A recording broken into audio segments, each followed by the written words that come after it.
Петра в село Калипетрово. През 1548 година за първи път срещаме името на селото с турското име Ски Калипетрово.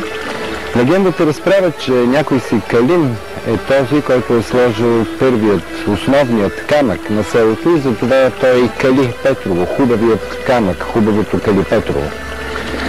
През 1802 година селото е нападнато от кърджали и след това е преместено на това място, на което сме в момента, благодарение на разрешението на пашата от Силистра. През 1847 селото вече гради хубава църква, а през 1850 година има и училище. Разбира се, това училище е Килино, но е второто училище в България и негов основател, негов пръв учител е Лъсков. Село Калипетрово е разположено на 3 хълма и всяка махла май си е отделно село, била някога. Това известните махли, това са били махлата на Гребенци, махлата на Шиковци, Криводимово. През 20 век обаче става една чудесия. Една шиковска мома се жени за рода на Гребенци, от тогава двата рода са наречени Катърови, но и разприте между махлите престават и до наши дни всички живеят щастливо, мирно, сговорно.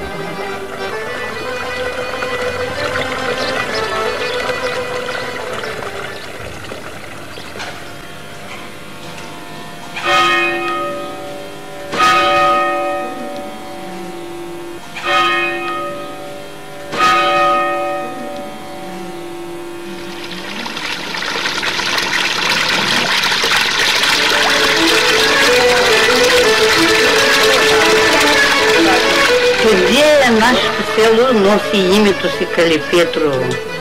Тук едно време било селото и тук Салана кола вече е било. Всички хора и са отишли в горите да се направят къщи, да не се виждат, да не се чуват от много хора, защото ги изтрал пак да не додат, да ги изколите колкото са останали.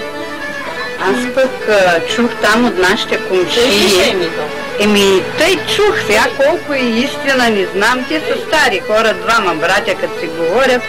И аз с тяхната внучка покрай тях се обикалям и съм слушала като разправят, че точно там вече, когато Салана кола, дете било селото, дете са ги изклали, като са търсили къде да се заселят. Сега в момента, където е заселено, било е вода. И точно там имало някакъв си Калин Петър, който бил първия, дето се е заселил, си направил къща и откъде е дошъл този Калин? Не знам откъде са дошли, той не съм чул. Са заселено тук и са направили селото и оттам почнали Калин Петър, Кал Петър. Оттам вече има наименованието си Калипетрово. Старите хора, бабини, дядови, какво съм запомнила и аз, като казват, дето е било много голямо плането и къде са заселили и как после са ги дигнали от тук и са ги занесли пък в Молдовата. Там са седяли по 3-4 години, пак като са завърнали, нищо не са намерили. Вижте, разрушение, всичко обрано, дрехи каквото са имали тук, всичко ограбено, всичко изкрадено, нищо няма, пак на нов живот са заващали и са събирали са, оцеляли са. Да. Сега съм чувала дядо, като каза, като са върнали, че кучето било останало живо и като почнало да вие. Като са върнали да се радва, че вече каза, чак на състори каза, дано, че имаше, каза, и сълзи. Тъй са зарадвало кучето, дето са завърнали.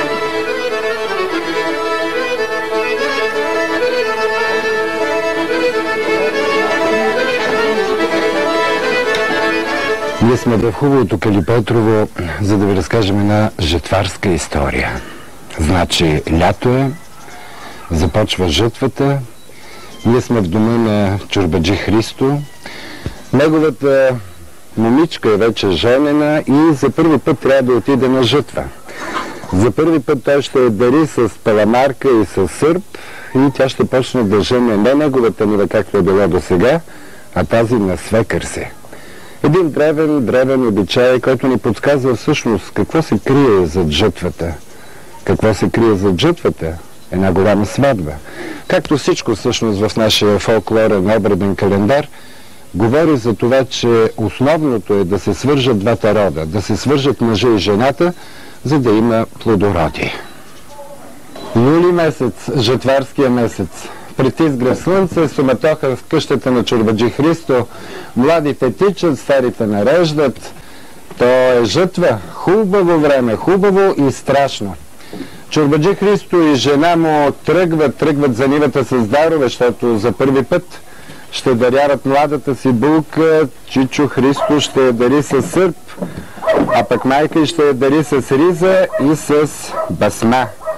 Така се ходи за първи път на нива. На първи път, когато първото ти момиче ще зажъне.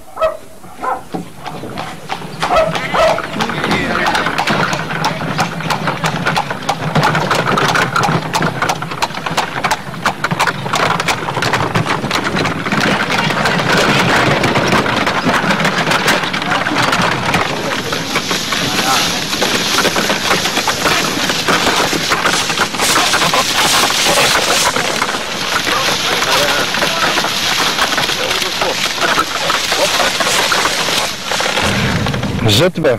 На жътва като на жътва. Стар, прастар обичай. Не като сегашното, но някога преди половин век все още се е жънело със сърп. Не знаете, не помните? Ще направим опит заедно с калипетровчани да ви разкажем за оно и старо време, когато жената, когато калипетровчанката е жънала своята нива. Мисля, че ви разказах един път, че нива, жена, дърво на живота са все едно и също нещо. Нещата, които са плодовити. И затова жената жъне, а затова мъжа връзва снапето. Но вие всичкото това ще го видите. Ще видите и още нещо, което вече почти никъде не се среща. Един обичай, който се нарича брада на нива, но преди това нещо много по-интересно. Елате с нас, ще ви заведем и ще видите.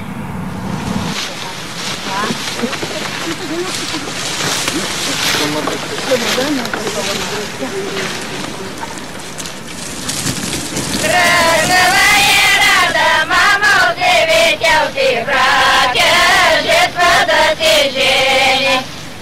Женала е рада, мамо, женала е рада, вече идем до плане. Я от плане рада, мамо, болна се разболя, болна братом дома. В тази урожайна нива ще ви покажем онова, за което ви поканих тук. Булката, която е женена до Коледа, за първи път бива поканена от мъжовия си род да влезе в неговата нива и да зажъне. Тръгнала е рада, мамо, деветя ти братя, жетва да се жени. Женала е рада, мамо, женала е рада, вече идем до плане. Я от плане рада, мамо, болна се боля, болна братом дома. Величке, до сега жена на нашите ниви. От сега нататък ще жениш на свекъра на нивите. Нещо сърп и то с паламарка и почва да жениш вече на свекъра на нивите. Величке, я да ти дам една дрежка, че да жениш на лято. Нико, да дам на тебе една риза и ти да жениш, да вързиш снопите. Предполагам, че разбрахте какво се случи, но пак ще ви повторя. Бащата за последен път дарява дъщеря си с паламарка и с сърп, защото тя отлита от неговата нива и вече ще жъне на мъжовата си нива. Но мъжа също се дарява риза, защото идва жътва. А жътвата трябва дар, за да бъде урожайна.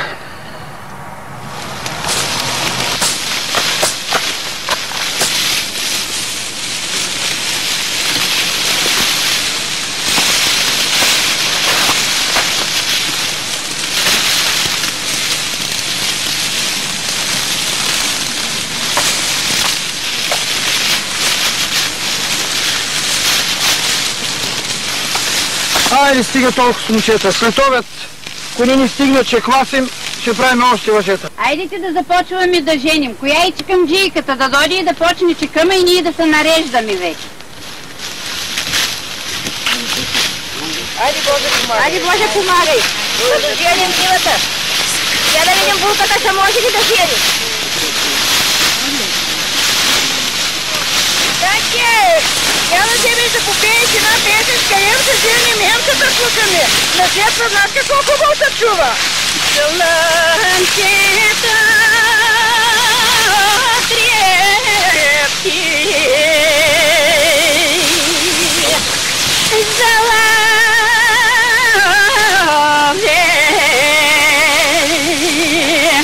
Димитърчика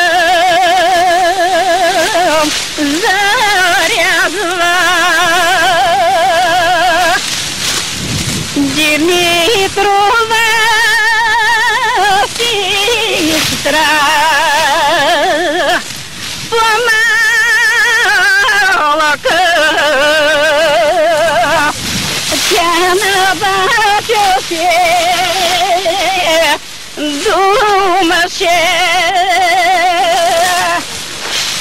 Нетко, донеси малко удача, ожеднехме, бре.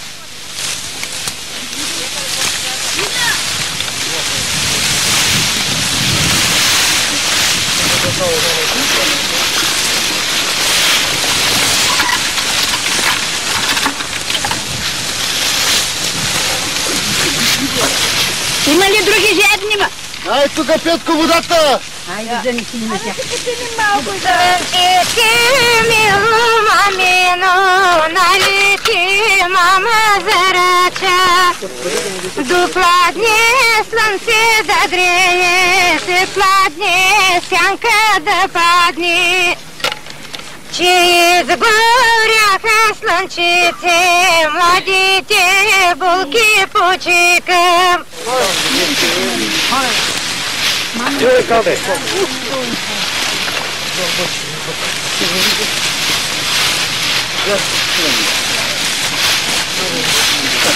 Хайде да момчета. Тук. Хайде. Така. Ено ми нивата. Аз сега да се наедем и после да се повеселим. Само на здрави булки! Тази година берекета е голям, дано до година по-голям да бъде. По-голям добив! На здраве! Здраве! Да си жив и здрав! Той ти остал Боже! Дай Боже!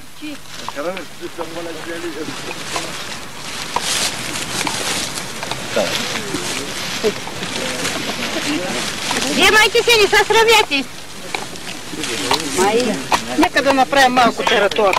Едат се все плодовити неща. Неща, които за нас, днешните българи, са уж простички. Малко чесън, малко лучец, малко чушка, малко домашен хляб, сиренце. Защото е пост. Защото за нивата трябва да се пости, за да бъде и тя добра. Да може да народи урожайното жито.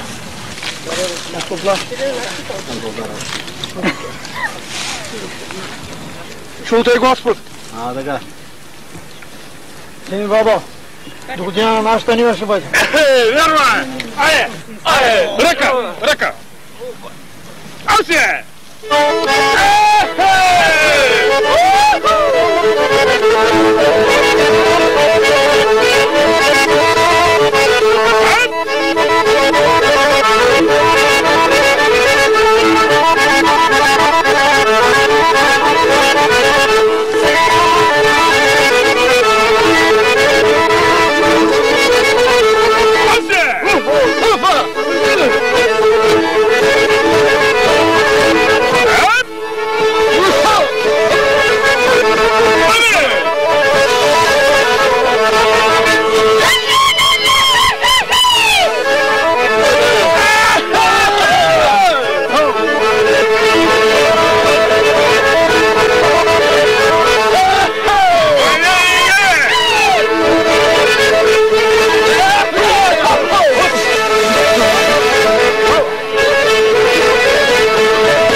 Гражданки, айде да играем на паламарки, да видим какъв късмет, че ни са падни и за кого ще се оженим. Добре, давайте си паламарките, момите.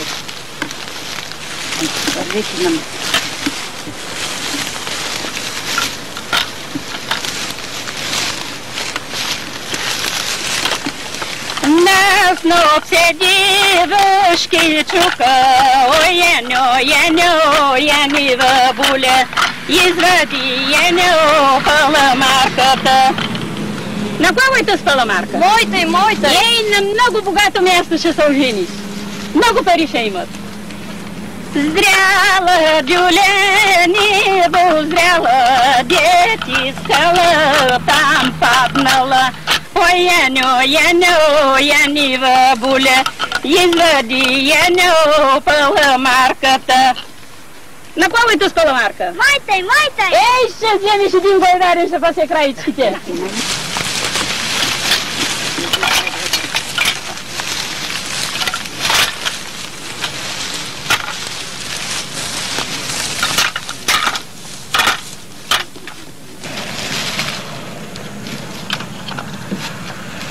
А да оплетеш брадата, ама гледайте, хубава да стане. Добре, се постарая да я направя. После идва края.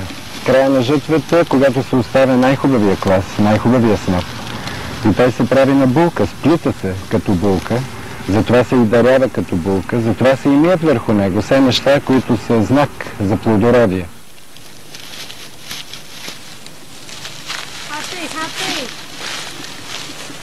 Те да е на кича хубава, че до година още по-хубав берекет да има.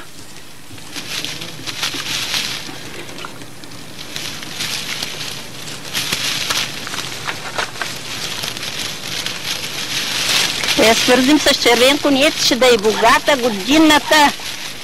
Да си напълним хамбарите. Да направят сватби. Младата булка кръщане.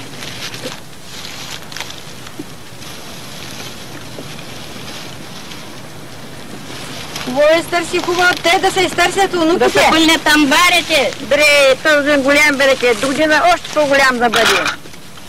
Да сме живи и здрави. Ейде, да голям берекет да има. Айде, мийте за убаво, цел ден сте женали.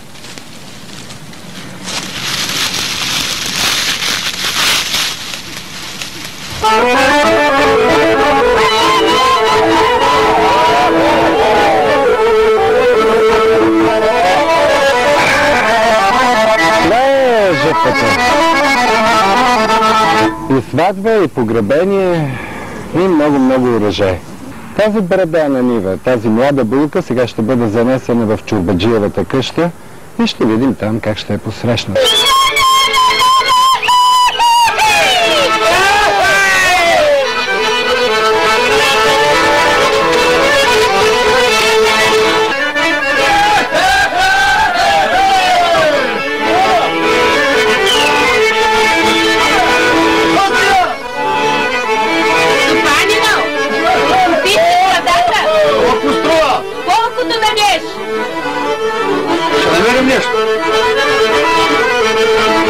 А сега заповядайте на слугата.